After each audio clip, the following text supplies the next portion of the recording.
at the wire. Well, they call Salvador Brazil's capital of happiness. It is the hub of the nation's Afro-South American scene, and it is therefore a splendidly suitable setting for this very game. A meeting of cultural consequence as well as sporting significance. Forlan's ball in. And again Forlan, Cavani, and scraped home by Diego Lugano. An unlikely provider of Uruguay's breakthrough goal.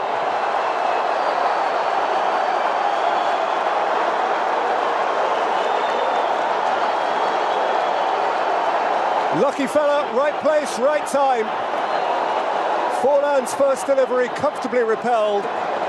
His second, nothing more than a speculative ball back across goal, which somehow bypassed absolutely everyone, except Lugano, whose contact was anything but clean, but was sufficient, so close to goal, for the ball to limp over the line. And for Uruguay, Echigile, Ide, Mikel, oh! It's a splendid equalizer. And now the noise is African noise.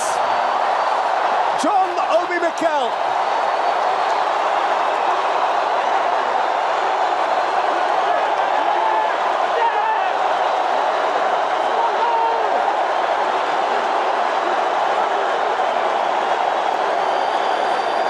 More and more they had been knocking at the door, but the passing here was smooth. The take from Mikel, excellent.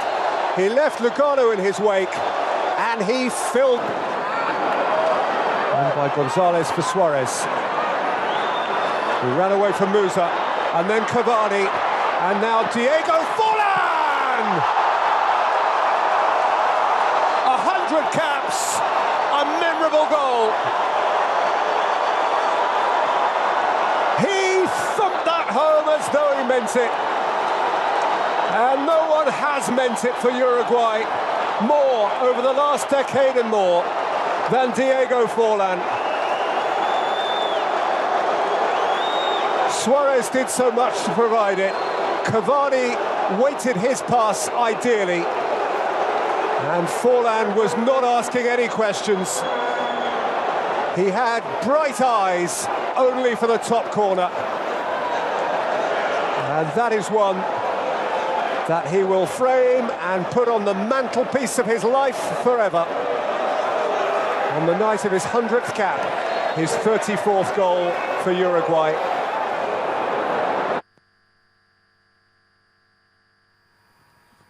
All right.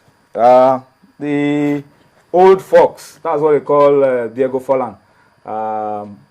Was in his elements. On the day that he was capped 100 times for Uruguay, he produced the winner. And what a strike that was, Vincent Anyama, with absolutely no answer to that strike. And people have blamed him that he should have at least done something, put his hand to it. Maybe angels will lift him up and the ball will not hit the back of the net, but it didn't happen.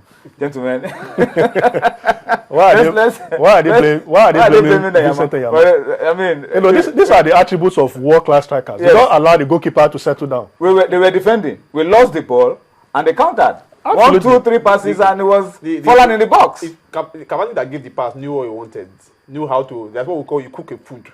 You cook the ball. Suarez to Cavani. I mean, that three man, like they use in football. You cook the ball for him. But let's look at that game. Let's look at that game holistically. How would you describe this game? People have said this is the first game Keshi is losing in 19 games. But he has already lost to Peru. He lost to Peru, another South American side in the friendly. Lost to Egypt in another friendly, and then this one to Uruguay. But this was a good test for the Super Eagles. Absolutely. The game has been won and lost to him. We don't need to cry over spilled milk. Just like you said, we need to take home some lessons. And the lesson for me, this is I watched the Eagles against Namibia and this match, and I saw that they had pace. They can build on that. Before, the Eagles were always trolling, building up gradually. But we had pace. Obabona, Omero, are striking a formidable partnership.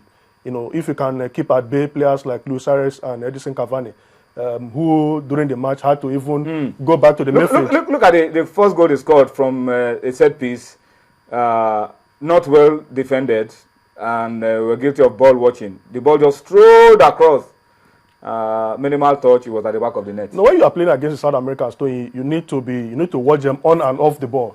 They are very quick, they think very fast, and that was, why we consider that goal. The players the defenders were caught. And come to think of it, first goal and assist from Diego Forlan, second goal is strike from Diego Forlan. It was the man that literally destroyed us in this one. Yeah, no player in Uruguay has scored more than Diego Forlan.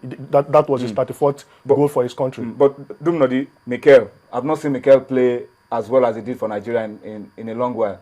I think it brought memories of 2005 when he was in the under-20. He was everywhere, got a good goal, and controlled the game for Nigeria. He saw what the South America would do in a situation where if your midfield collapse, they can kill a team from that position. And Mikel did what he was supposed to do in the first place. Actually held his own in the midfield, tried to spring those passes around. This goal, brilliant. His 50th cap for Nigeria. His goal, and obviously the way he celebrated it, I think that was the striker's finish. It was the striker's finish. The position of Mikel in that box, it shows that our strikers were they switched off. No, it doesn't matter. It doesn't matter. But was it not the striker that passed the ball to him? It's not the matter that our strikers switched off. You can get yourself into attacking position. This was the strike from Diego Forlan. But we all know what our problem is. We need sharp strikers.